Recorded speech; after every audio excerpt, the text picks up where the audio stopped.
Started as much as, and this I have to say, we're now 2 years into doing these. I still love presenting these workshops. I actually started back in just after COVID, and I was so tired of Zoom, and I said, you know what, I'm just going to do one of these little masterclass, and I'm going to put it on my social media and see what happens. And if like 4 people come, I don't care, because it means I get to speak to people rather than Zoom. And we had a full house, and it's pretty much been a full house for the past 2 years, and I do this every single month. So thank you so much for coming. What I would love to do is, what I've learned is that this opportunity is not just a space for me to share knowledge and impart that onto you, it's also a networking opportunity as well. But it was during that career of being a stylist, and it started off working with a lot of mums, dads, and then it moved to a lot of entrepreneurs and helping them, without realizing it at the time, building their public image and their brand. And then it went on to celebrities, went on to royalty. So I spent a bit of time in Saudi. Clients flew here, I flew to New York. I did all sorts with clients, really lovely. But my big dream was one day I wanted to sell my business. I just had this, before I even named it, Style Me Divine, I was like, do you know what? One day I would love to sell my business.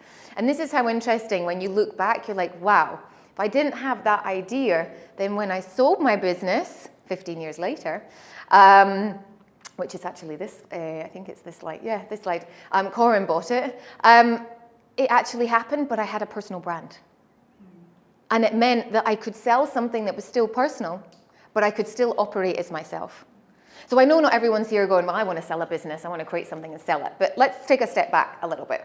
So when I really realized that I had a personal brand and the value in it, there was a couple of defining moments. So first of all, this brand here called me, Harvey Nichols. So in the fashion industry, to get the call from the luxury department store to say, we'd like to work with you and we'll pay you, is like, I'm in, I've made it. And that was the kind of big thing then. It was a couple of years in business, and the PR department called me and they're like, we'd like to do this event on this day. Harvey Nichols at the time used to do a big fashion show, like it was huge. And then the next day, what they would find is then the next day people loved the event, but they necessarily weren't always coming in to buy the clothes because they were styled in such a way that they looked awesome for the catwalk, but then how do we wear them here? So they had asked me to come in and do a real practical presentation of taking the runway looks and going, how do you style them for the school run? How do you style them for work? How do you do this? How do you do that? So when I sent them all my collateral so they could start promoting the event, I sent them that Style Me Divine logo and the bio and the branding and everything. And they said to me, I'm really sorry, we can't use that. And I was like, oh, is it not like high end enough? Or, you know, in my head, you know, because I really wanted this gig. And they said, oh, no, it's a business. It's not personal. And I was like, oh, what does that mean? And they were like, well, we can't be seen as a business to be promoting another business in store. We can only promote a person. And that's when I thought, okay, so if growing your business is about collaborations necessarily isn't about people wanting to do business with business. It is, but it's actually people want to do business with people. So that was the real kind of defining moment for me when I realized, okay, I better do this. So I launched what was then kellylumberg.co. Now, why .co? And this is going to come when we talk about the 7 pillars, but I'll share this now as we're on it. kellylumberg.co became that because, would you believe, back in 2009, kellylumberg.com was already gone. I know, I've got a really unusual surname. Who had my name? So I hired GoDaddy to look on the broker to find out who it was. They got back in touch with me. And the guy was like, I'm really sorry, I won't sell you. Because I was like, I want to buy it. And he was like, I'm really sorry, I won't sell it to you. And I was like, I wish he would sell it to me. And I was really a little bit mad. Because when you want something and you're like, it's my name. And I have to say, like, part of me, like, when I tell you why he wouldn't sell it to me, you'll be like, oh, which I was too. He said, the reason I can't sell it to you is because my daughter's just been born and we've named her Kelly Lumberg, and I want to have a legacy for her. Yeah, I know. Then I got, exactly. And then I got really frustrated at my parents going, well, why didn't you do that for me, you know? So no to oneself when we're thinking about it. Even if you're maybe not going to do anything with your domain name, buy your kid's domain name and buy your own domain name. But yeah, well, because you know what happened? So to come back to why I'm Kelly Lumberg Official, it's not because I think I'm official, is because when I went to the States as a celebrity stylist and I was in LA, people just used to add an M on. And I'd give them a business card and they'd be like, oh, you have a typo. No, it's kellylundberg.co. And then when I went to the UK, they just added .uk. And it didn't work. So then I wasn't starting to get things. And I think that for me, when I look back at everything, is your personal brand is global. And the pandemic's made that far more obvious. But when you're thinking about your name or where you want to go, the .com version is always the best. So always try and get as close to that as you possibly can. So that was this kind of founding moment. We also had that I wanted to sell my business. So I knew that I didn't want to ever name my business after me because I wanted to sell it. So that was always going to be there. And I survived the recession. And I genuinely believe surviving the recession here who was here in '09? Yeah, a few. Like there was a mass exodus of people going, and there was people that were staying, and that part of people that were staying really then built themselves, their brand, and I think that in building the personal brand piece also cemented the leverage, and you went through hard times and you also stayed here too. So just a few notes on that point, and then that came to sort of selling the brand. So where are we now and how does it work? Because the question that I get a lot is, should I work on my business brand or my personal brand? Or both. Exactly, both at the same time. Okay, now sometimes your personal brand may require a little bit more effort. So certainly in the starting point when you're building up all your collaterals and you're getting things, when I'm working with clients, that beginning piece requires a bit more time. However, once you've done that, it starts to pay off. I like to think about your personal brand as a long-term savings account. Okay, so if you contribute to that long-term savings account, there is going to be the compound effect. And that compound effect is going to pay off because your value of your personal brand is worth so much more. Did anyone join me last night? I also do another masterclass. It's online. It's monthly, so maybe have a little look out for it. It's a great one. Oh, you did it last month? Yeah, I was going to say I did it last month. Amazing. So that was all about monetizing your personal brand. So this for me really is the introduction piece to get to understand what the pillars are, really think about your mindset when it comes to personal brand, and then how can you actually monetize it. So I have got Kelly Lundberg. So this is what happened. Sold my styling business, and I was like, what do I want to do? Okay, looking back at the things, I really love helping business owners, general. I really want to support them to do the things that I'm doing. So they say your best place to serve the person you once were, generally speaking. That's where a lot of it starts and then it evolves, certainly in the entrepreneurial space. And I was like, I want to help people. And one of my very first clients, actually, I told her the other day, in the personal brand space, came to me because she said, you've done a TEDx talk. I'm doing a TEDx talk. Can you help me do this? And then it was, can you then help me with my personal brand and everything else off the back of that? I want you to think about if you're running a business, so slightly different in the sort of the corporate world, but the space with the two here is my brand you creators is my business brand and I invoice through that.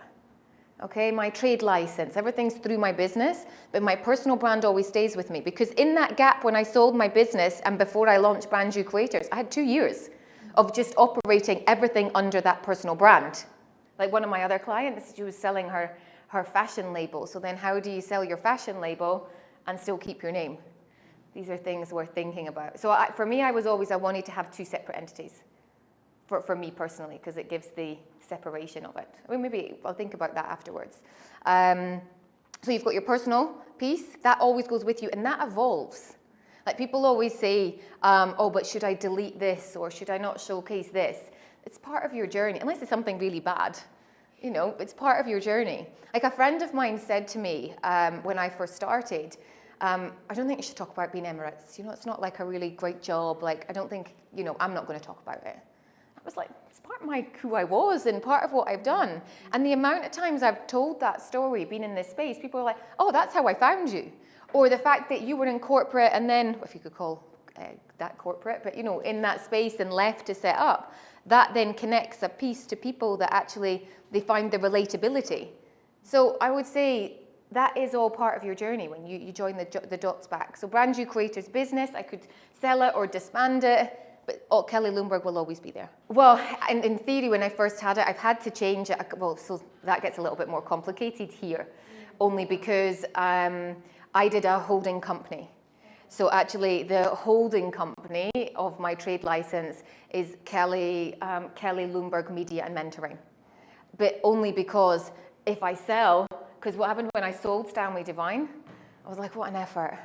Then I have to go and change my trade license, and then everything's under it. So I have a holding name, but my invoicing is everything's under Brand New Creators, if that makes sense. And also some companies want to do business with companies. Certainly, I think when it comes to the hotel industry, they feel much more, hospitality industry, they feel much more comfortable with a business. You know, it's like, okay, and you've got a team, yeah, and our office is here, yeah, okay, they're safe, okay? And so that for me is why there's the two pieces there. So, question to you all, who here has a personal brand? No? But that was a little bit of a trick question. Okay. Because you all do. Yeah. Every single person here has a personal brand. The only difference is you're not actively working on it in the same way that you're working on it. So that's why you're here today, to go, well, okay, I do have a personal brand, so what are some of the things that I can maybe do daily, or how does it impact actually the relationship? And I think it needs to go back to then understanding, well, actually, what is a personal brand? So my interpretation of a personal brand is the amalgamation of both your online and offline persona. Okay, it's how you're perceived by others, right or no. Jeff Bezos says your personal brand is what people say about you when you walk outside the room.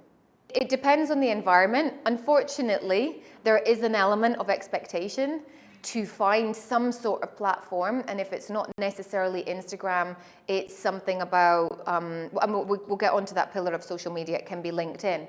But the number one reason that people don't like being on social media is because they feel it's talking about them. And that's where the uncomfortable bit is. Whereas if you can find a strategy, which I've done with so many of my clients, is if you can find a way that you're delivering value to the people that are receiving your content, it's not about you, it's about them. And then when you start to change that, then that's where the dimensions and the dynamics will give you more value to them and you. Make sense?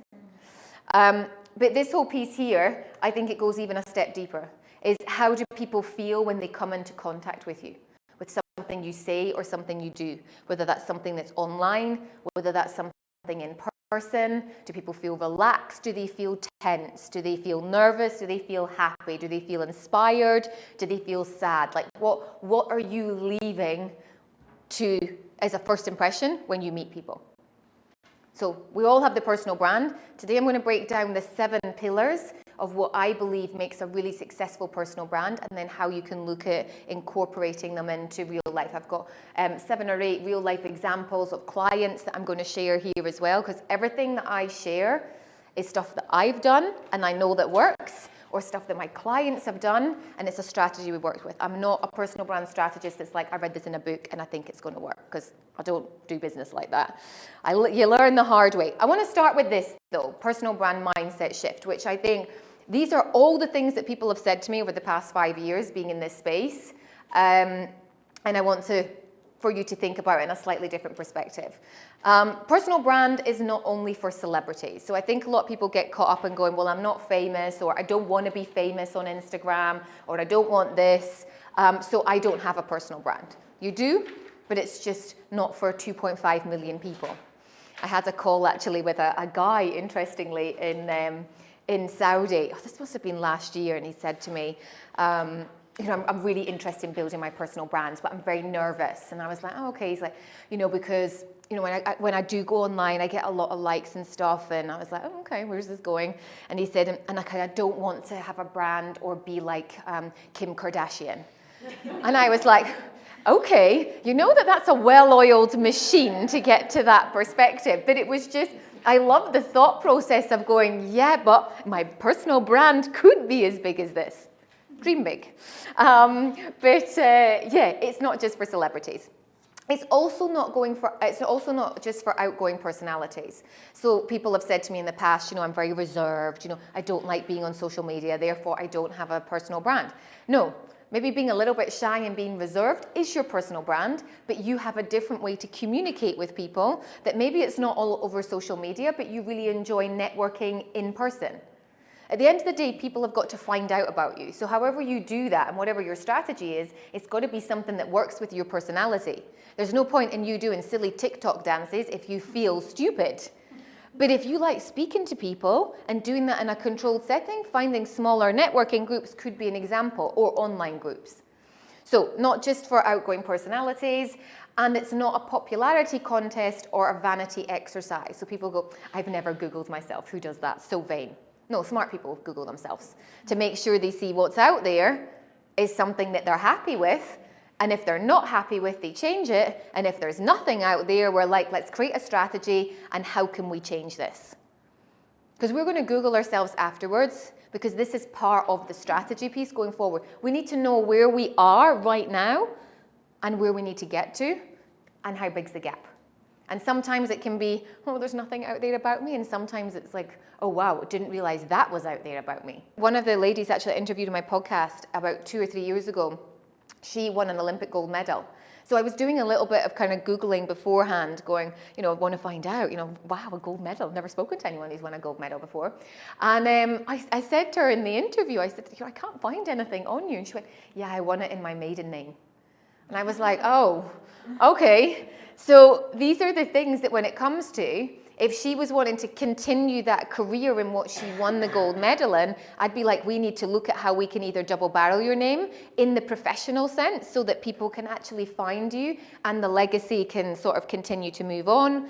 I've got clients that have actually kept their divorce name because they're more known in their divorce name because they've been married longer than they have otherwise. When I got married, I just kept my maiden name and we got divorced, so it was all good. I didn't have to do anything. But yeah, so to answer that point, I would look at seeing how could we add something in the middle, and then all the content you look at potentially sharing always has that, and it will start to come up. Like I noticed one of my other clients on LinkedIn, her name got taken when we looked at the .com, so she went for her middle name, and in LinkedIn, we have the initial.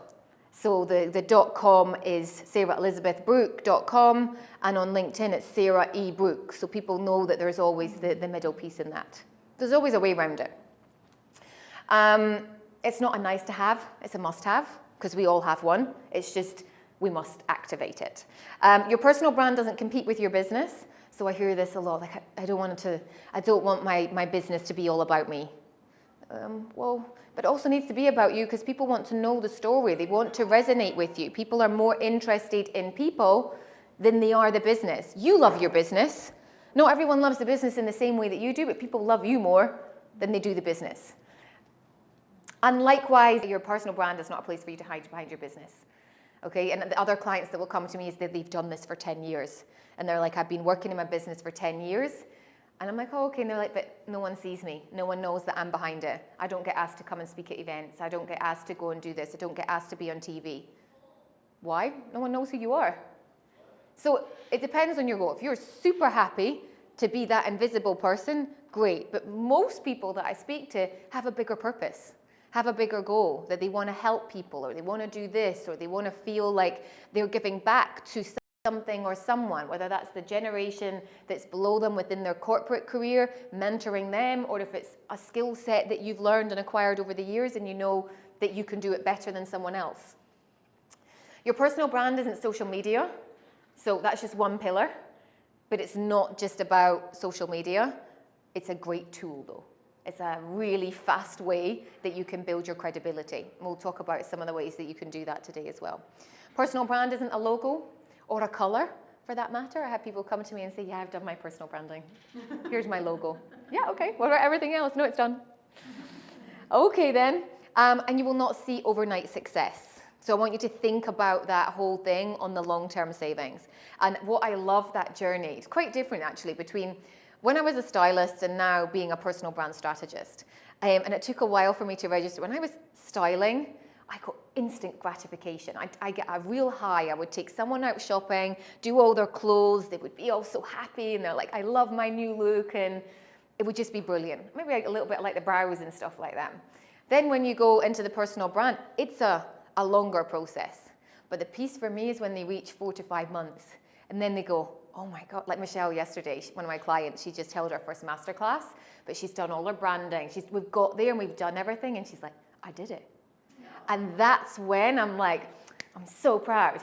but it's 4 months, not 4 hours after doing it. So that's why I say it's not an overnight success, but that 4 months, they're like, I'm so glad I started it in January and I didn't start it now because look how far I've come. So you'll be so glad you came today. And when you look back in 6 months' time, you'll be like, I started it. Your personal brand isn't about you. So this is the piece that like, yeah, but she's telling me it's personal brand. But how is your personal brand not about you? And here's the thing. If I was to be that person that was on social media, because I think pretty much all of you follow me. Most of you follow me? Yeah, well, here's the question. Did you find me through Brand New Creators or Kelly Loomberg?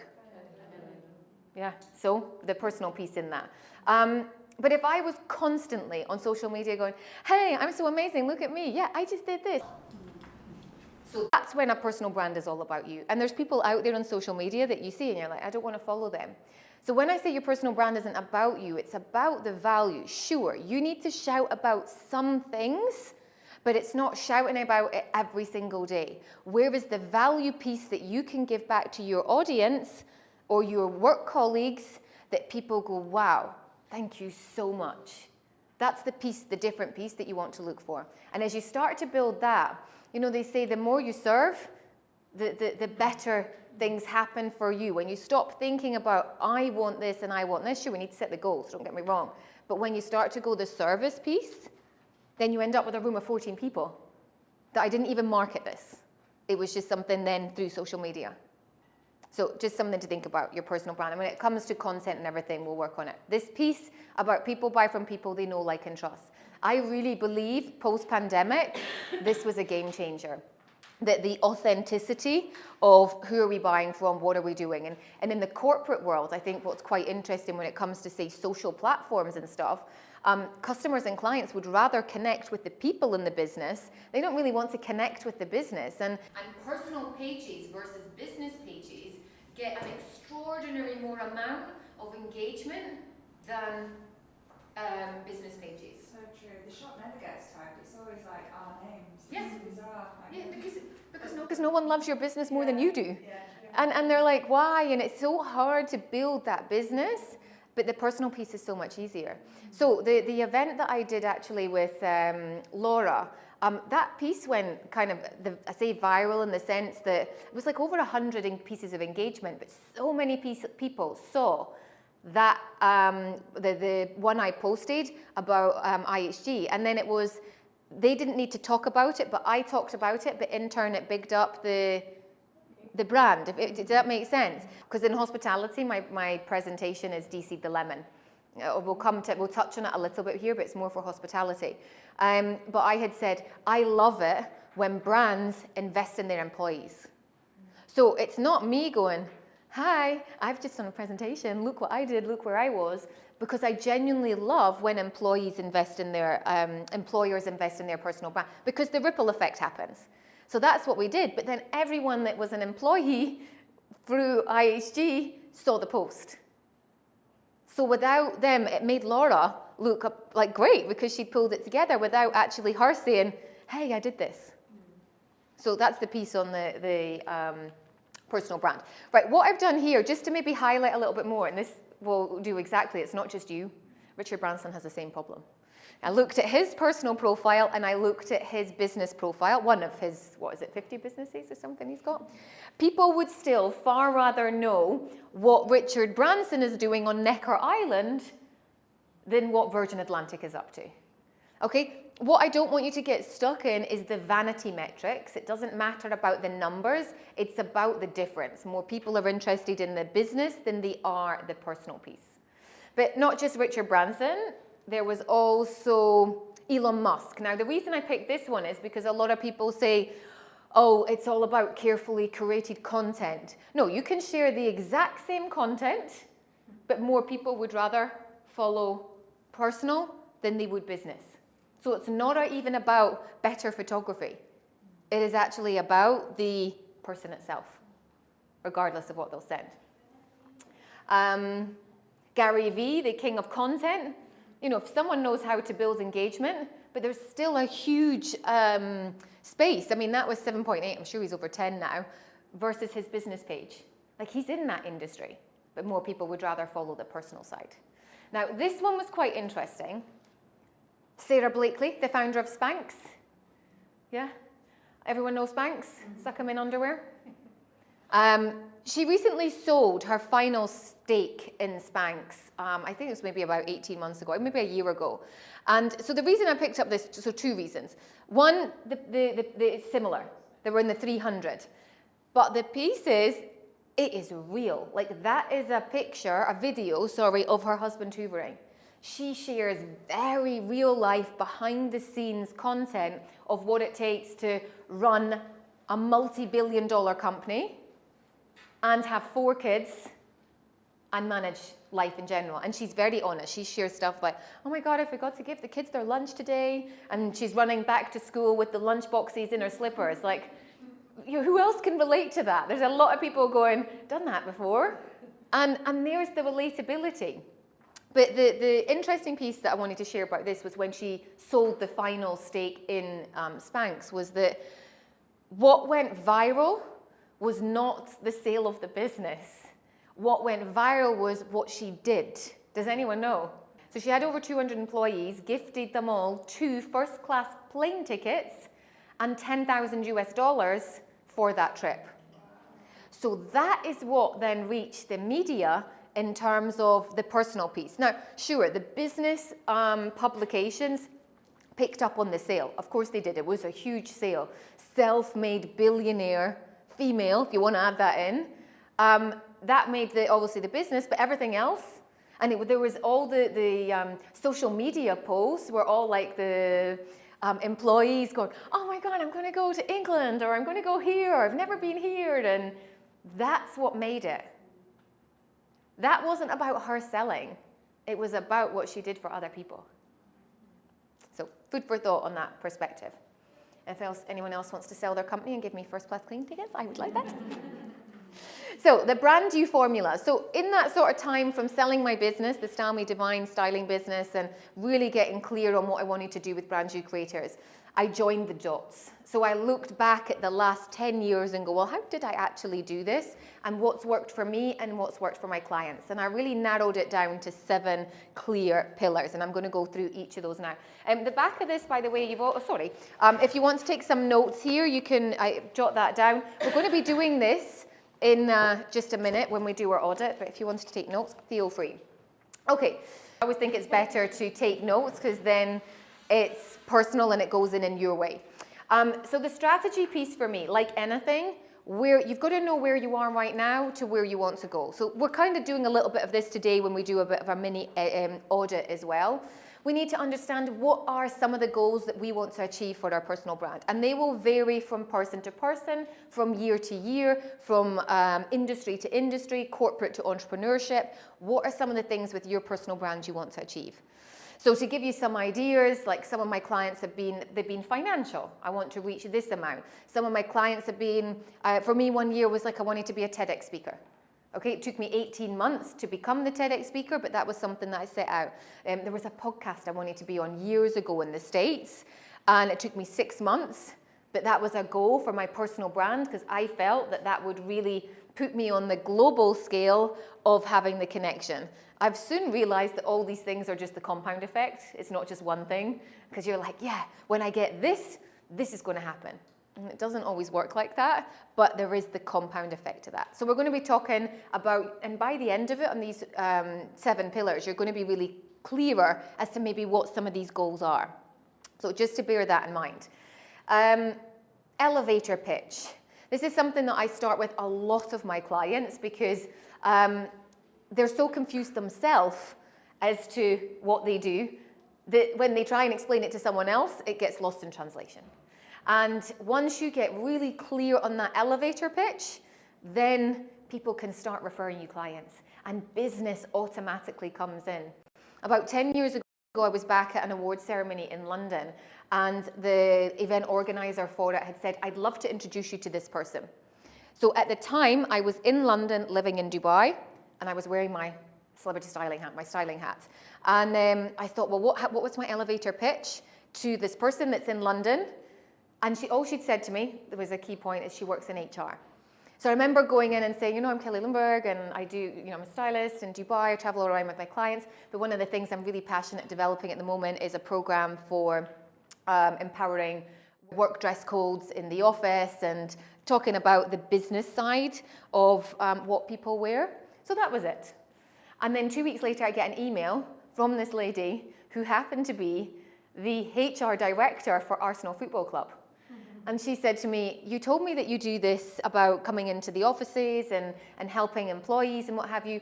Can you come back to the UK and do a speaking event for 50 of our VIP host and hostesses who look after all the top clients and our employees? Sure. Okay, that contract, like 10 years ago, was worth $3,500 US. Elevator pitch. So if we can nail your elevator pitch, the bottom line will be rewarded. Yeah. Clarity in numbers. This is something that I see with a lot of businesses. They don't have clarity in their mailing list. They don't have clarity in maybe their social media. How many are they gaining or losing every day? They don't have clarity in what their business goals are. Like, what are you making each month? What are you losing each month? What's your marketing budget? That is all part of your personal brand strategy. Because if you want to work on your personal brand, what do you need to maybe financially put towards it? Do you need a coach? Do you want to work with someone? Do you want to put an ad budget together? Do you need to build a media kit? Do you need to get photographs done? Do you need to get a website done? So these are all things in understanding the knowledge going forward in that space. Christiana, has anyone seen Christiana on social? Yeah? Matchmaker, right? Yes, she is. So she came and met with me one day going, Kelly, I've got this idea. She actually came and spoke to me about a TV idea she had. And then we got really clear strategy piece. She became my client and she became the first matchmaker in Dubai.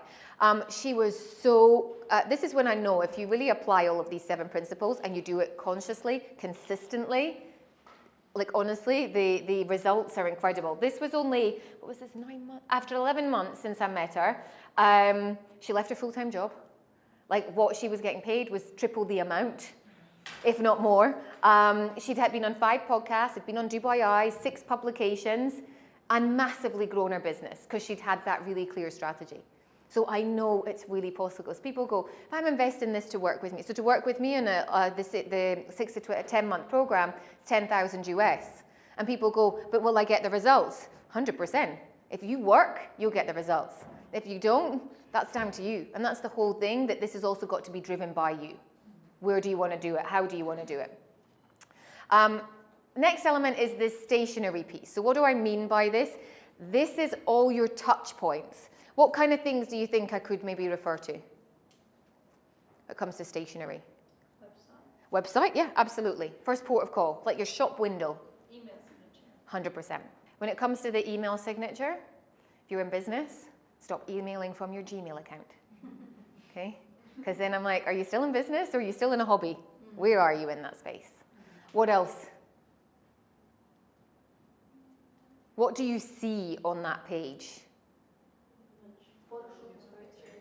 Pictures.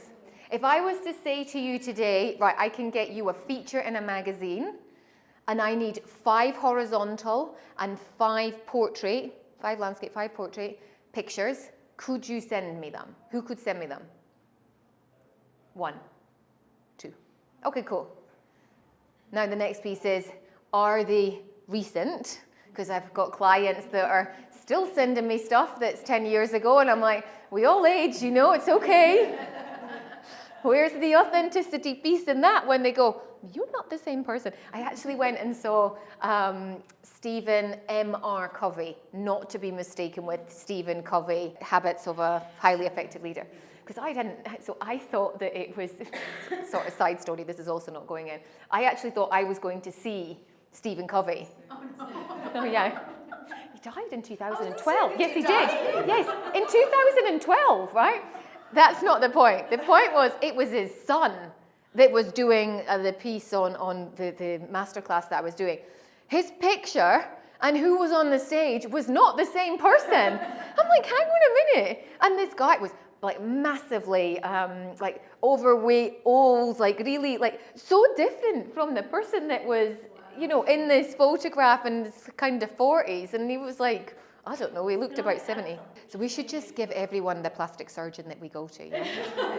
Just to be clear, neither of us, well, I don't know, but I really don't go to Botox, that's it. But no, I get that a lot. My partner says to me, you've met G, and he's like, oh my God, he's like, he's lovely and very genuine. He's like, if I'd met you when you were 25, I'm not quite sure this would have happened. I'm like, thanks. He said to me the other day, we talked about this, didn't we? Because he calls me Benjamin Button. And then you said to me, in two very different conversations, she was like, oh yeah, a client said you look like Benjamin Button in the aging process. I'm like, okay, cool. And that was only 4 years ago. So the photography piece, let me tell you, learned the hard way. So the reason I really stress on this is because I really do get a lot of pictures done. So that's probably why there's a lot out there. When I Google myself, there is loads, but they're all professional images because I really made the mistake many years ago and I could have missed out on an opportunity. So Emirates Woman said that they would do a 4-page special for me. And I was like, oh, this is amazing. And they said, can you send some high resolution images, as I've just asked you here? To set the picture, it was, pardon the pun, 2004, 2005. Okay, so a long time ago. So they said, could you send me high resolution images? And I was like, high resolution images? What is this? Google, taken with a camera, natural light. I'm like, oh, okay, got a camera. Took that to Hawaii. Sure, that'll be fine. I was living on Shakeside Road at the time, and I was really good friends with the security guard downstairs. So I took my camera downstairs, and I said, I've got this feature in a magazine. Would you mind taking a picture of me? And he was like, sure, madam, I'll help you. And I said, apparently, if we go outside, it's even better. Because it's natural light, like Shakeside Road, all these cars. I'm standing like, yeah, started smiling. Anyway, took me about an hour to upload the image because it's so long ago and send it. And all I can say was Emirates Woman picked up the phone and said, I'm afraid we can't do this. They said, like, when we said high resolution, we meant professional. And I was like, ah. So in my head, I was like, well, I just thought models go and get, like, professional pictures. Like, who am I to get professional pictures done? And I remember at the time, I think it was, like, Stu Williams was the only one at the time. And I'd booked in for my shoot. And I remember going, oh, my God, like 3,000 dirhams. Like 20 years ago, 3,000 dirhams on pictures of me? Why? But oh my God, it's honestly been the best investment when it comes to your stationing, your collaterals. And I'll say this only to highlight that. I've had 7 front covers, 7. And that's not because people have gone, hey Kel, do you want to be on the front cover? I've sent them the 5 and 5, if not more. I always make a journalist's life so much easier because then they're like, oh wow, we could place this here or we could move you around here. And the higher resolution, the happier they are, and you just make it easy for them. Another award ceremony, I was in the local Edinburgh Evening News, so I had asked my mum to pick up the publication, and she called me, or I called her, whatever. This was maybe about 10 years ago, and she was like, I've got the newspaper, and I was like, how does a picture look? And she was like, it's amazing. Your picture is even bigger than Andy Murray's. He's a famous tennis player. So that is just the proof on. I had sent really high resolution. It was actually a Stu Williams picture. And when I tell all these stories, I'm like, God, I must remember and find the image for that, and then life gets on with us. So stationery, really important. Nadine was someone that worked with us on the Elite program, and I just wanted you to see how, if you work on your social, if you look at the website, if you look at, the brand is there and it already sets the piece of the credibility. So just to give you a real life example. Okay, social media, love it or loathe it. Here to stay. What kind of platform should you be on? People go, oh, should I be on everything? I always say find a primary platform and a secondary platform. So my primary platform is Instagram because I've been on it the longest and it's the one that I know how to use and I enjoy it. So that's my primary platform. Very closely second, and I really do love it, is LinkedIn. Incredibly powerful tool for a number of different reasons. It is not a platform to find a job. I can't stress this enough. It is a growing up Instagram. It is professional, showcasing personal life related to business and growth. So the content pieces that you share should not just be reposting boring business articles because no one gives a monkeys. What people want to see is your journey. People want to see how you're supporting others. It's the value piece more than anything on that. LinkedIn is SEO related, search engine optimized related. So when it comes to us doing our audit and you maybe don't have your own personal branded website, there's a high probability that if you're on LinkedIn, then that post will come up, or the tag for that will come up first. Who here has posted on LinkedIn in the last 14 days? So one person out of 14 has posted in the last 14 days. Okay, if you want, this is the thing about any social media platform, but this is how people perceive it. So interesting. I get messages going, "You're doing amazing." I'm like, how do you know? You know, and they're like, I don't say that. In my head, I'm thinking, how do you know? But they go, I see you all over the place. I see you. It's a visibility thing. I see you posting here. Oh yeah, I saw you were in Saudi. I saw you were here. I saw you were doing this. I saw you were doing this. I was knackered at the weekend. I didn't do anything. But people are like, I saw you, I saw you, I saw you. And that's where the visibility piece is building the perception of what other people think. The whole thing, funny enough, I was saying to my partner last night, we were talking about the whole kind of, posting real stuff, whether real life stuff, how do you do it? And there's a really fine line. I use Instagram stories to be much more honest because it's an easier place, but that's what that tool is a little bit more for. Whereas on LinkedIn, I'm not going to maybe post about a picture of me with my non-alcoholic glass of wine that I had last night going, I'm really knackered. I've done 3 presentations today and I've worked 12 hours, 14 hours. That's not the platform for that, but I would have a conversation with people on Instagram stories going, wow, today was a long one. And this was it. So it's about finding the platform and the communication on how to be able to share the real life, but it's not always about, this is amazing. On LinkedIn, you really want to be posting 3 times a week. Okay, and finding that, and so one of the things when we're working with clients is that, what is your content pillars? And that's where it really starts. I'll come back to it, but it really starts with the strategy. Who are you? What's your message? And what are you talking about?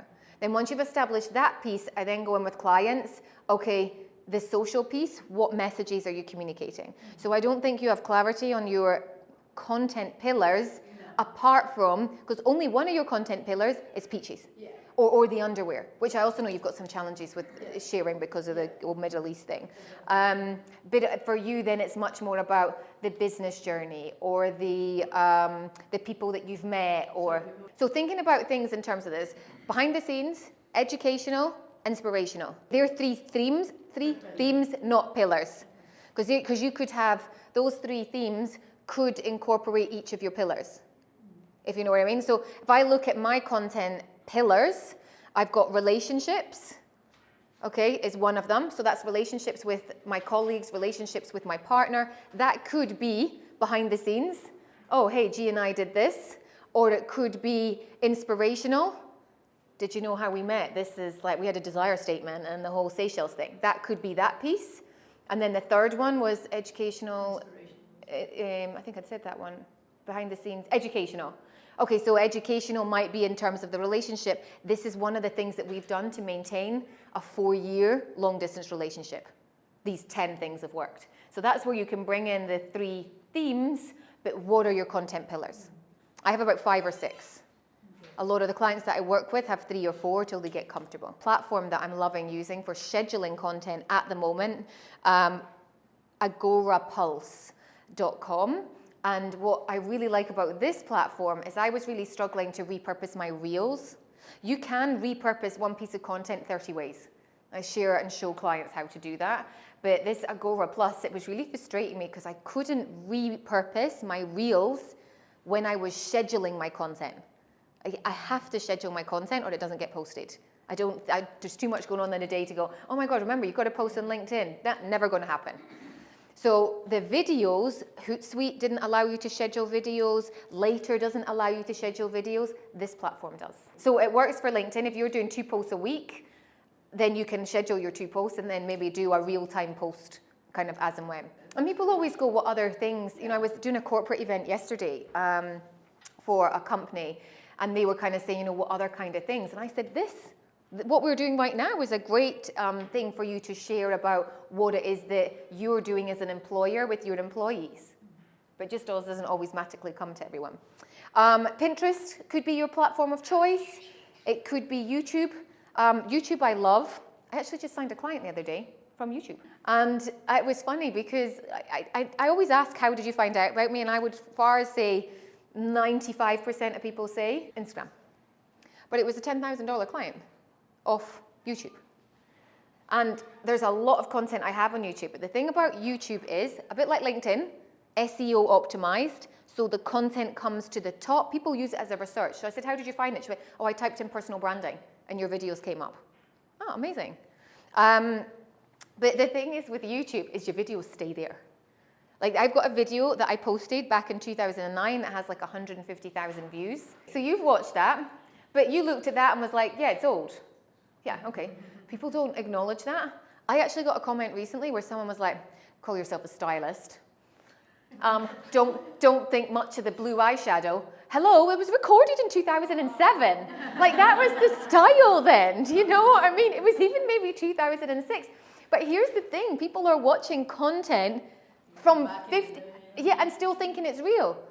I bet you haven't seen Llama's reel from last week on my Instagram, and that was only 7 days ago. And far more impactful than my blue eyeshadow, let me tell you. Other platforms, Facebook, YouTube, Twitter. I mean, I was in Saudi last week and they were like Snapchat, Snapchat, Snapchat, Snapchat. Now, what was quite interesting last week about that was my client, she was so kind after she came to my masterclass. She drove me all around Riyadh and wanted to show me everything. And she said, I want to take you where this entrepreneur is that, you know, everyone talks about. And I said, can you show me her content? She's like, she's got millions of followers. And she showed me her content because I was quite curious as to how, you know, that not everyone's prepared to, I know they've relaxed a lot of dressing, you know, and how people show themselves over there, and you can now wear regular clothing and what have you. But what she did was she only shared behind the scenes stuff. I'm here. This is my, so when I pointed this out, because she was showing me, she's like, oh, she's posted 10 times. I said, show me it.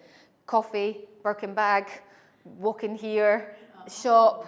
So you actually felt like you were with her and doing the stuff that she was doing. So I could see why she was attracting all these people, because there was a behind the scenes stuff. And people love to have that. Inspirational, educational, behind the scenes. So this is where it goes to people go, I don't want to showcase my face. Okay, there's a strategy for it. One of my clients built their LinkedIn profile within 12 months. I don't know if anyone follows Lucy from Plug Communications. Yeah. Have you done work with her? Yeah. We got branding again right now. Oh yes, Julie, you said that, didn't you? She's very anti-social media, like properly anti-social, because she's a networker and she's like connections. And I said, you're really missing out. So when we were working together on her personal brand and working together, we came up with a strategy that married the in-person and the online. And in 12 months, we grew her account by 527%. Now you speak to her, I love LinkedIn. Love it, love it, love it. And we got a strategy that really worked for her and her growth. So there's something out there for everyone. The story that I'm going to share next is Barbara, also one of my clients. Last year, Barbara was actually working with me because did you know Barbara? She was more Donata actually, rather than Emirates. She was working with me because she wanted to build a coaching business. And then while she was working, she lost her job. And she said to me, Kelly, it's been 3 months. I really want to stay in the UAE. I don't want to go home. I really need to get a new job. And I said, well, we now need to focus on not the coaching business, but focus on your personal brand. As an employee, how are we marketing yourself? So I said to her, go and do me a favor. This is my suggestion. This is how we do it. Buy hirebarbara.com. And she was like, oh, okay. I knew she could develop a website because she had done that already for her coaching business. So I said, go into your Wix or Squarespace and put all your achievements on it and your pictures and the things that you've done and have that. Then once you've done that, show me it and then create a video. And that video, I want you to be really honest and share that you haven't found a job yet, but if they go to hirebarbara.com, then they can find out about what it is that you do with a click of a button. And let's see how it goes. So this is the video. Over 3 months ago, I lost my job. Since then, I received a lot of emails like that. So now, I decided a little bit different approach. I created this website, hirebarbara.com. Without even downloading my CV, you can see my main achievements and what I'm all about. So if you're looking for a creative employee like me, get in touch. So How many views do you think that got? Have a guess. 500,000? Okay, any other takers? Because she was actually looking for a job. I say it's not just for that, but it's a platform for opportunities. 500,000, any other takers? Is it that? 33,000? Oh, that's just comment. I think that's just likes. 2 million. A million? Okay. 2 million? You're all way off. 4.2 million. 4.2 million views over the space of maybe 5-7 days. What that resulted in? 60. Pardon? Why? Why did it go viral, or why did she do it? It's unique. No, why did it go viral? And because I'll break it down to you why it went, in my opinion.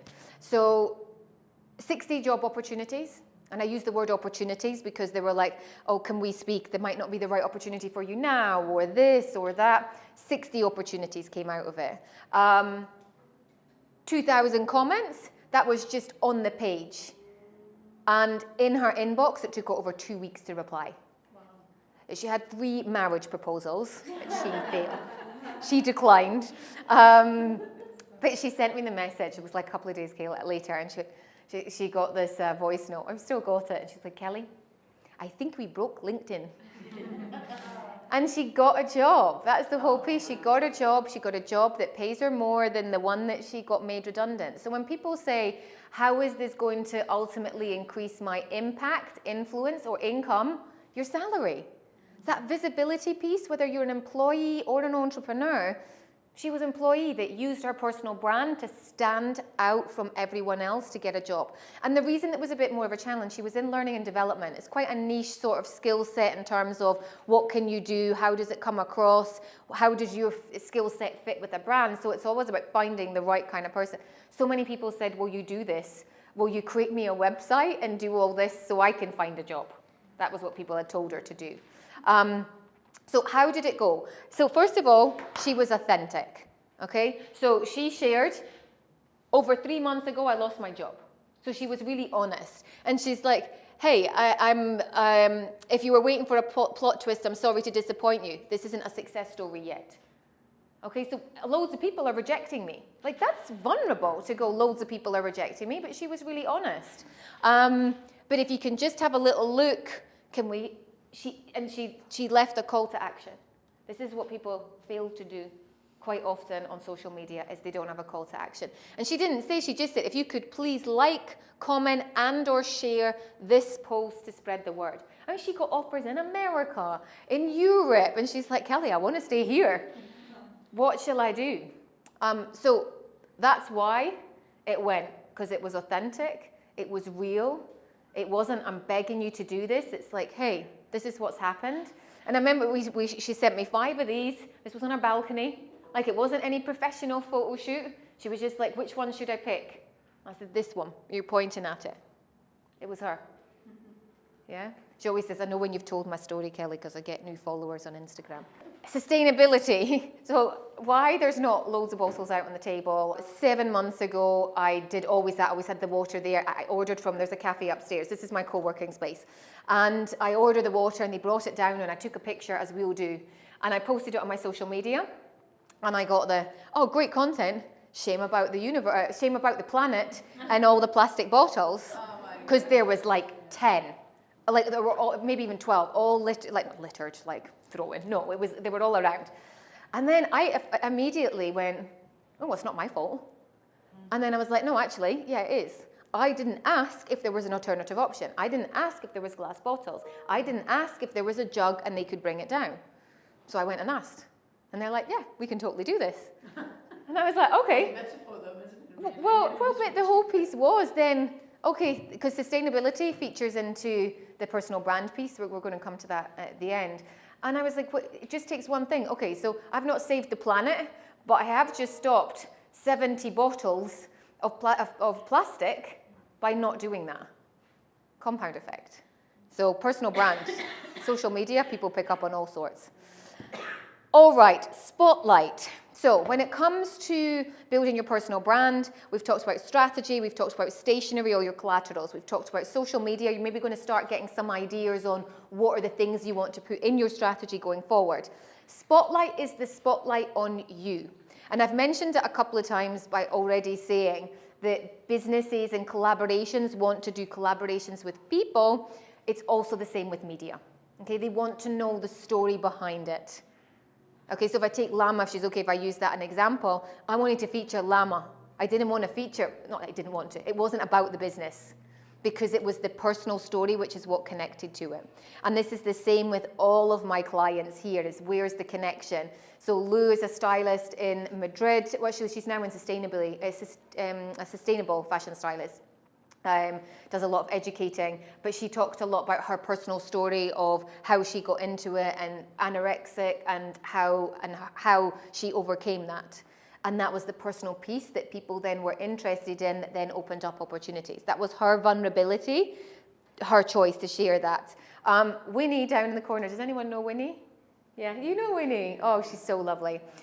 She was probably my first 10 clients actually about 3 years ago.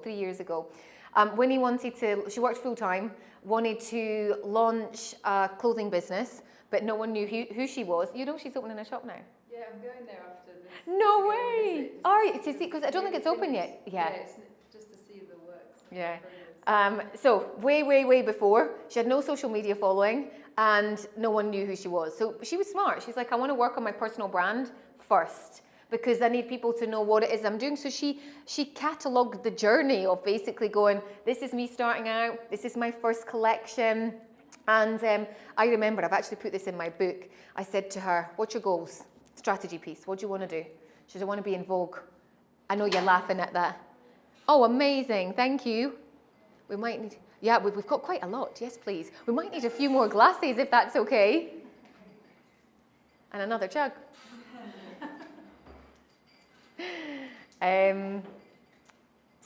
So she'd, where was my thoughts? Oh yeah, so she'd said to me, Vogue, want to be in Vogue. She said, you think that's too big, don't you? And I was like, no, I'm all for dream big. And she messaged me, I think it was 8 weeks ago, I got a voice note, not too dissimilar to Barbara going, we broke LinkedIn. She goes, we did it. And she's like she's talking so fast. Kelly, I can't believe, she's so full of energy. I'm in Vogue. Vogue UK. And not only Vogue UK, she got in Vanity Fair, she got in Tatler, like it then went, and the reason I put her up there, because she's in this Women's Time magazine, is the interesting piece about that is the first piece of coverage I managed to get her was on Helen Farmer's show. And all they talked about was the fact that she was 52 at the time, and corporate, and how you're never too old to start and do something for the first time. And she really embraced this. She's like, I can't believe I've got a second lease of life. And like, I'm totally, that is exactly her, isn't it? And then more recently, she's like, I'm doing it. Finally giving up my corporate job. I'm going to open up my own boutique. Nice. So that's what you're off to see. Will you take some pictures and send me them on Insta? I took down, she's making me a skirt. She sent me the picture of it, actually. She said, I want to make you a Kelly skirt with a big split up it, because I know you like short things and she likes long things. And I'm like, as long as we've got I know you like sexy. I was like, okay. How did I understand this whole people are all about people was the picture that you're about that you've seen. When I wrote a book, by the way, in 2009 about entrepreneurs, one of the other things that I've done, till I realized quite quickly that there is no money in publishing unless you're J.K. Rowling. Basically, Grazia this time had said that they would do a 4-page feature on me. And I was like, this is so cool, because this means my book's going to be out to everyone and everyone's going to buy a copy. And when they did the interview, the journalist was like, tell me about the book. So I was going, it's all about other people, these entrepreneurs like Thomas Lundgren, who founded The One, like he's got all these rejection letters on the wall. It's so inspiring, from all these banks. And, so I was telling all these stories. She writes the article. And then I go to the newsagent, Spinney's on Owasso Road. This is before digital. And they had led with this. I know, from air hostess to author. And I was like, come on, I really then, when I told you everything about everyone else and you led with this, I was so embarrassed that I put the copy down and I never bought it. Yeah, and it's the one publication that I don't have, like under my bed. I've got so many publications, never kept this one. So yeah, that's when I realized that people are interested in people, that it's the personal connection of the story. And she felt, the editor felt, that the Grazia readers were interested in the journey piece. So for those in marketing, and I can see you looking going, yeah, that would be the kind of title we'd have gone with in marketing, or the take that we would have gone in marketing. Whereas I'm like, I'm so embarrassed. Not because of the job, but that sounds like, oh, I was an air hostess and now I'm an author. And that's totally nothing that I would ever have said. But I was so worried that people would have thought that. But that's the thing, that you overthink the things in your head. And it's your journey. Yeah, absolutely. And here's the thing now, the one publication that I didn't share, I now tell everyone. It's part of the journey, and it's kind of a funny way of catching up with me. And yeah, I look like 100 years old there. It was before I had my eyebrows done. And coloured my hair. And I don't know, I really like beige now, but it looks really bad there. Okay, one of the best ways to position yourself when it comes to building your personal brand and your credibility is speaking. This is Dawn, actually. This was one of the very first clients that I worked with. She said, I'm doing my TEDx talk and I know you've done it and I'd really like your support with it. And then over time, we've helped her build her personal brand too. Here's the thing when it comes to speaking, is it's not just about standing on a stage speaking to 1,000 people. Speaking is also about speaking up in meetings, being that person that is interested in asking questions. How can you support someone? How can you help someone? Speaking is about doing maybe small masterclasses, like something like this. If I had said to you, well, 2020, when were we allowed out? 2020?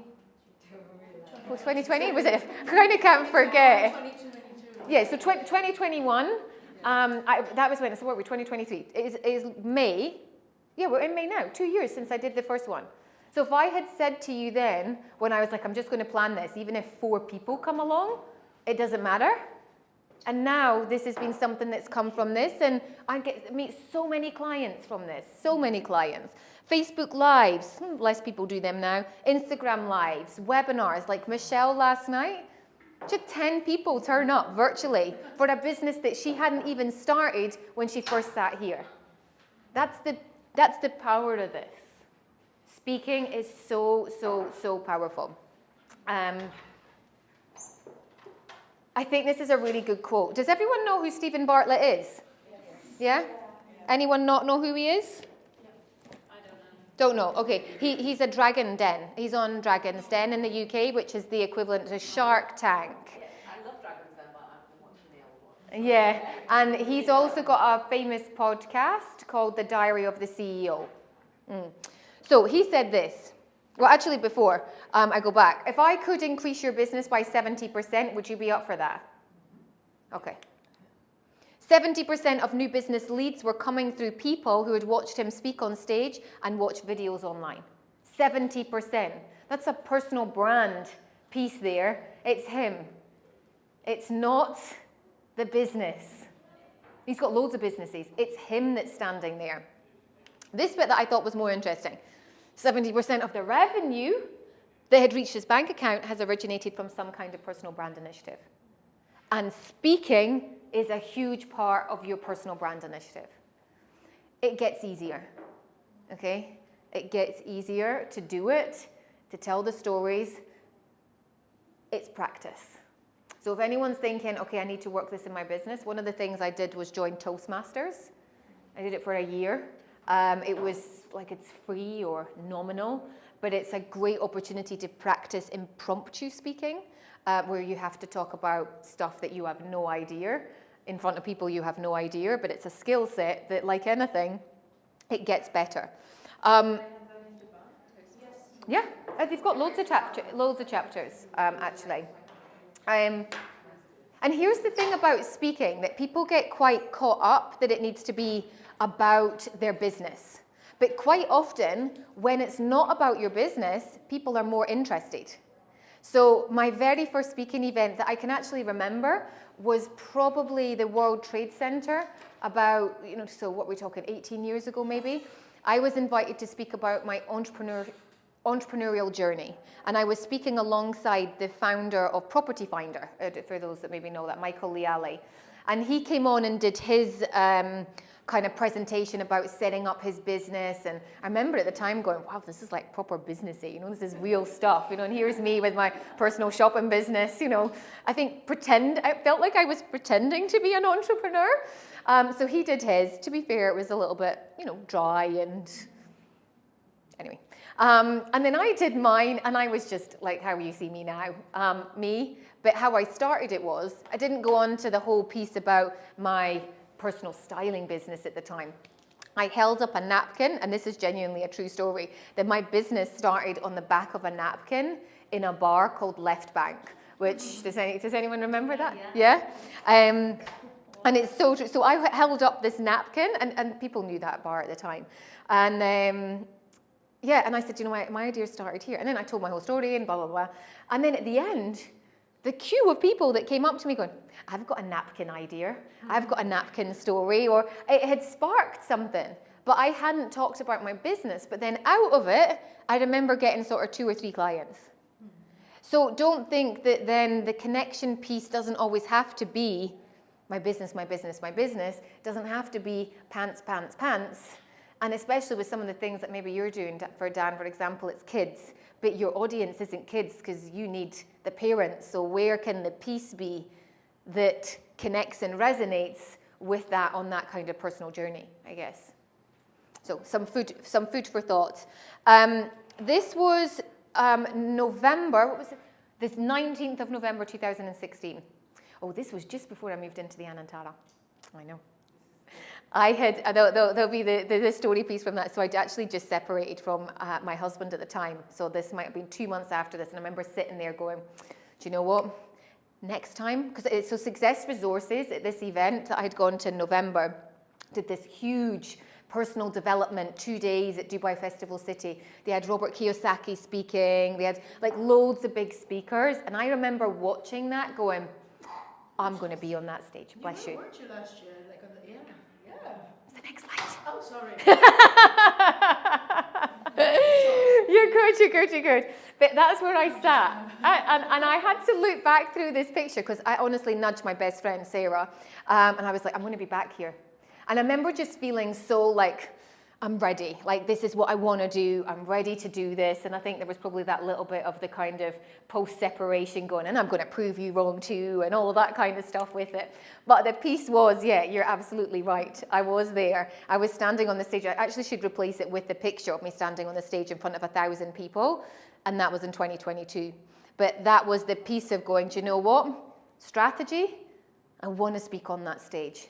How am I going to do it? I need a product or service that I can talk about, because in 2016, I was tying up the styling business. I was in the process of selling it. How can I stand on a stage and speak to men and women in the same room?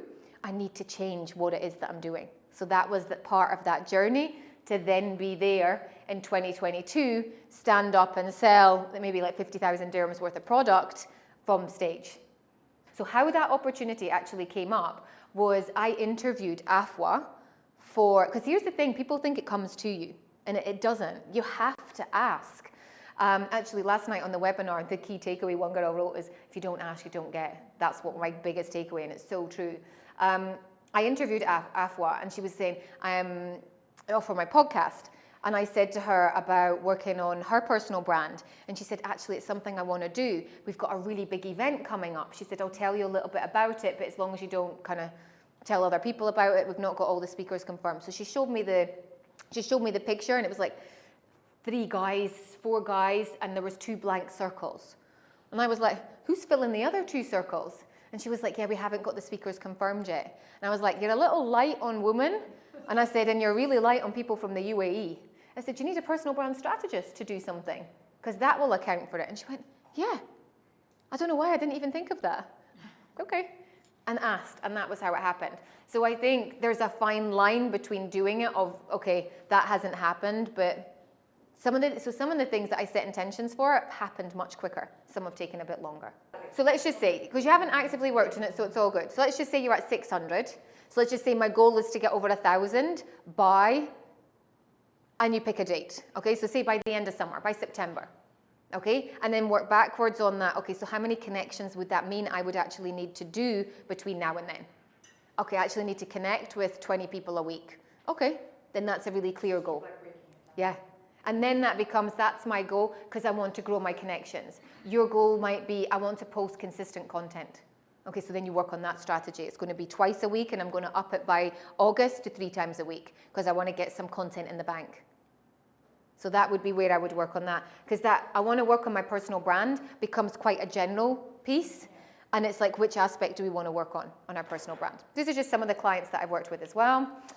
Style. So we've got final 2 pillars before we have the little part of audit here. When it comes to style, obviously I couldn't not include this because for so long I've been helping clients develop photography, their style for their personal branded photo shoots, but also for them standing up on stage, for presenting, you know, that confidence piece when people wear something that they feel really good in. But your style is not just your clothing. It is the first impression, it is body language, it is email communication, and the amount of people that I've met on email and then met them in real life, and I'm like, how are you the same person? You're way friendlier on email. Some people are great at writing, but have really bad interpersonal skills. So does that affect your personal brand? 100%. You know, it was so funny. I always listen to something, and then today I was really bored of the radio, and I turned on the CD. I still have a CD player in my car. And it was Tony Robbins, and I haven't listened to him for ages. And he said this really interesting thing, and I was like, wow, personal branding is what people look at, first impressions. So he was saying it was all about habits, and he was saying he had this really bad habit that he used to bite his nails, like a lot. And he said, like, it never really looked nice, but the pain was never bad enough, and not the physical pain, but the pain to stop him doing this habit was never enough. And he said, and he was closing this deal, and he said it was a really big deal with this lady. And we were so close, and it came to the final point where we were sitting down, about to sign pen to paper, and he handed her the pen. And she looked at him and went, oh my God, what is this? Like your nails. And he said, oh yeah, sorry, I've got a bit of a bad habit. I bite my nails. And she went, if you can't even be self-disciplined enough to stop biting your nails, I'm not doing business with you. Wow. And walked out. And he went, nothing like embarrassment to stop you doing something and break the pattern. And that was his whole thing. But that's the whole piece in terms of the personal brand, is it's not just your clothing, it's how you communicate with people.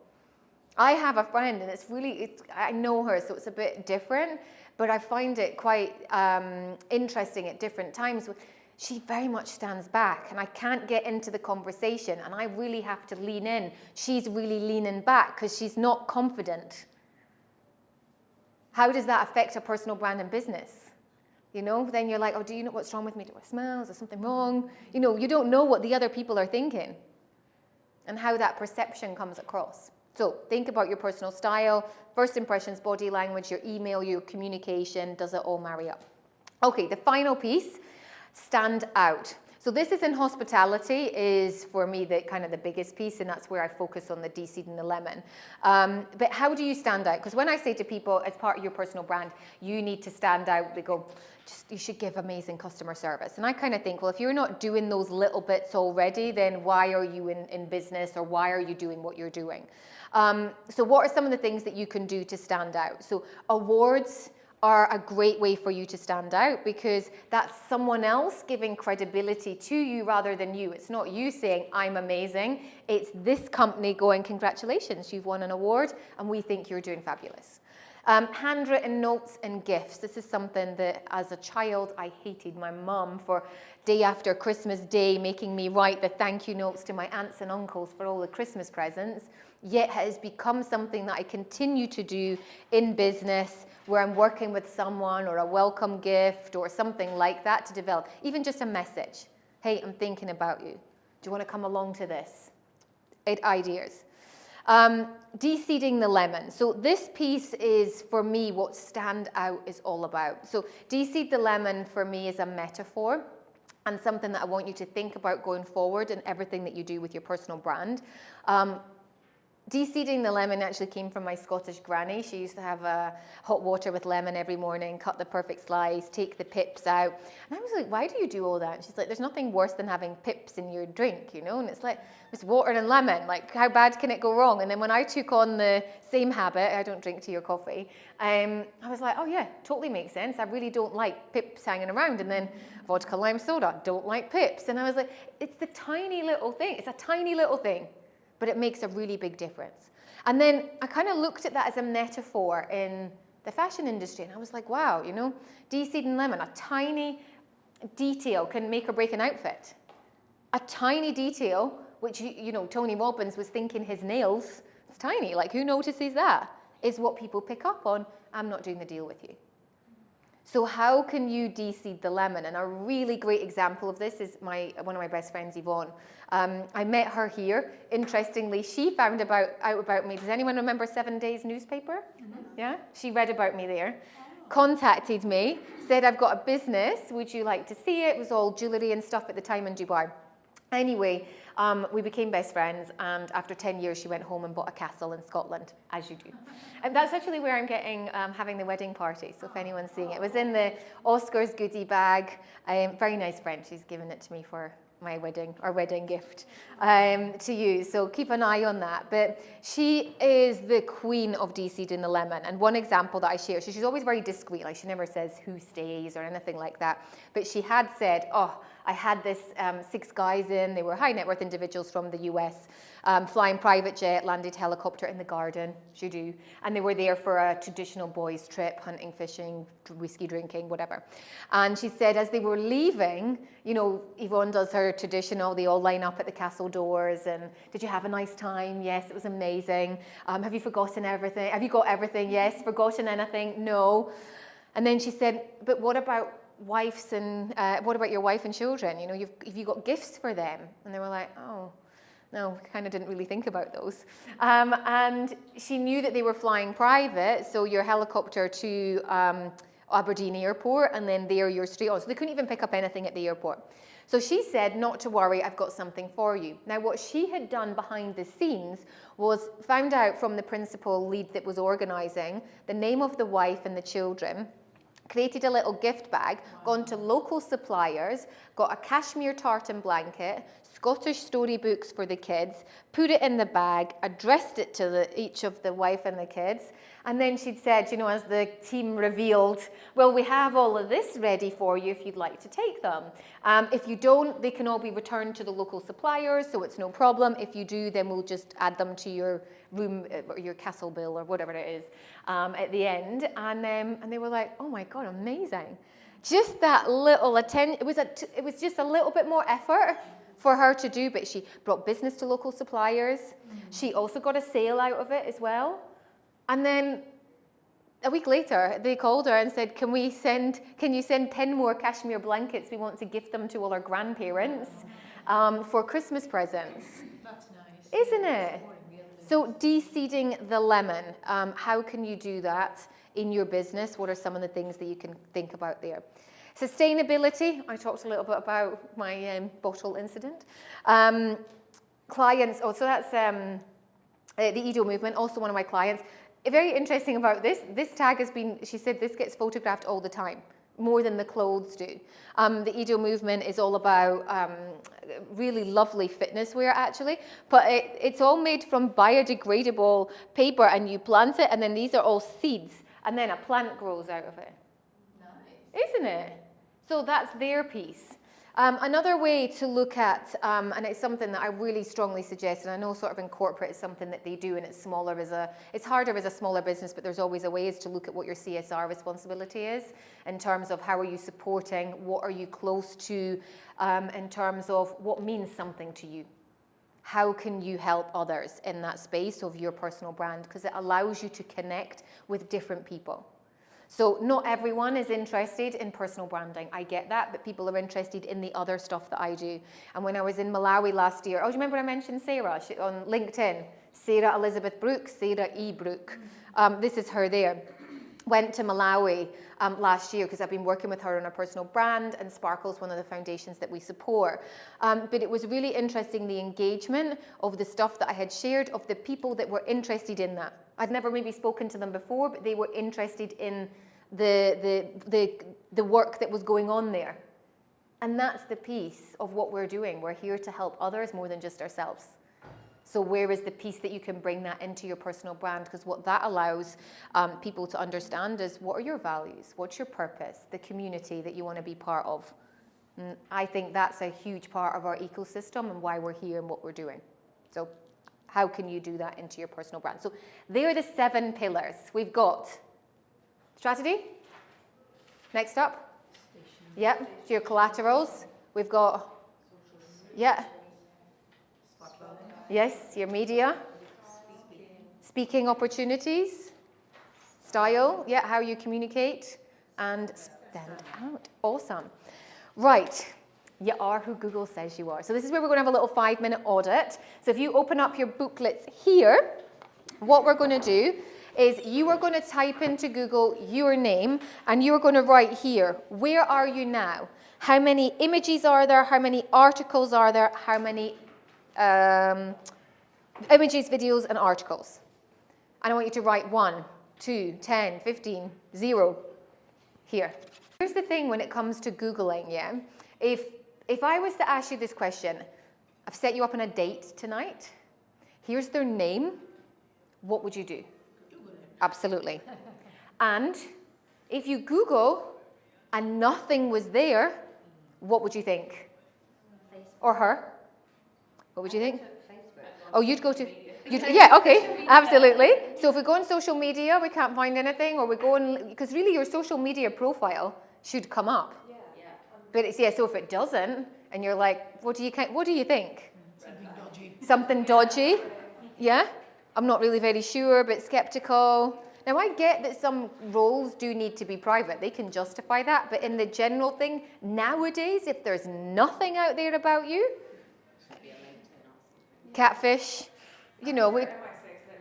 Yeah, exactly. But you know, actually, my friend, and I'm not saying any names because I know this is going out, but my friend actually went on a date last week, and I was like, well, have you Googled him? And she was like, no, should I? I'm like, I'm your friend, 1. 2, I'm a personal brand strategist, 100%. She's like, I don't think I know his surname. And then she went, actually, he sent me the dinner reservation. Maybe he's put that in his full name. So I was like, go and check. So we're in the car. So she was typing into Google his name, and I'm like, right, what's come up? And she's like, oh, this has come up. And then we found his Instagram. We watched his video. This is before she even went on the date. We found his videos. We heard him speak. We heard him present himself. And I'm like, now how do you feel? She was like, so much better. Now, that is like this the fun piece on kind of the personal brand of a personal date. But what happens in business? If someone's going to spend 500 dirhams with you, or $500, or you want to get a promotion within the corporate sector, and they're Googling going, well, you don't really contribute much to the ecosystem of the brand, because I don't see any blogs about what you're doing. I don't see you as a thought leader. I don't see you as stepping out and supporting a CSR initiative. Do I actually want this person within my team? That's what recruiters are looking at. What are you doing within it? And I do find it hard, especially in this environment here, especially with locals, is they say to me, I really want my work to show for itself. I want people to notice me without me doing it. And I think many years ago, that strategy worked, but that strategy doesn't work now. And what happens, interestingly, yesterday, the clients that I was with, it was a plastic surgery. And they said, we only did word of mouth marketing for 15 years. But then what happens, same in the communication when I'm talking to locals, is that there's other people behind them that are lesser qualified, aren't as good, but are shouting about it. And they're the ones that are getting picked up for the magazines. They're the ones that are getting picked up for the TV shows in the plastic surgery space, and they're not as good. How do you compete with that? You know, there's women that are being, and I say that because it was a group of women that I was speaking to, are getting passed up on an opportunity for promotion because there's other people behind them that are like, no, I'm going to talk about this. I want people to see that. So that's the conflict piece of going, okay, how do we do this with passion? So what I want to ask you now is I'd like for you to know what actions you are going to take today. So what's one thing that you're going to do? You can either share with me your biggest takeaway or one thing you're going to action, and I'm going to go around the room. And then for anyone who wants to book a call with me, you've got this little card here that you can fill out, that if you feel your personal brand, you want to make more of an effort, have stronger social media or increase your sales, you can do that. Tell someone else about this masterclass, because I do it every month, so the next one is June, if they want to come along, because you can tell, like, I genuinely love doing this, even 2 years still in, love it. Or you can leave a review on LinkedIn, and that's when I can check that you've all got LinkedIn and what your profile looks like.